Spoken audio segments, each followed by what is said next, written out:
মাতৃভূমি রক্ষার জন্য আমরা এখানে আসছি। ঢোকার চেষ্টা করে 1 ইঞ্চি জায়গাও আমরা ছাড়তে রাজি না। অনেক লুটপাট, গাছ কেটে নিয়েছে, ফসল পানি নষ্ট করে দিয়েছে। বাংলাদেশের অভ্যন্তরে আসার পরেও গুলি কিন্তু ছাড়ছে না।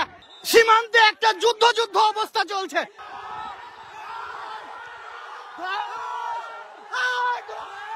ভারতের পুলিশ সাথে হ্যাঁ পাবলিকে ঝুড়ে ফেলেছে, আমের গাছ ঝুড়ে ফেলেছে, কলার গাছ ছিল কুটি বড়ের বাগানে ঢোকে কলার গাছ ঝুড়ে ফেলেছে।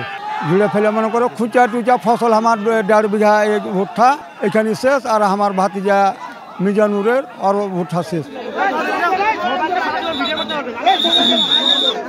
দেখছি যে এখানে সরিষা ক্ষেত, আমের গাছ টাছ কেটে সব নিয়ে চলে যেতেছে। যখন নিয়ে চলে যেতেছে আমরা আমাদের মাতৃভূমি রক্ষার জন্য আমরা এখানে আসছি, এবং যদি আমাদের এখানে ঢোকার চেষ্টা করে আমরা আমাদের জমির 1 ইঞ্চি জায়গাও আমরা ছাড়তে রাজি না। ইন্ডিয়া এসে দেখছি কি যে গাছগাছালি কেটে এলেছে, এই জন্য রক্ষা করতে এসেছি।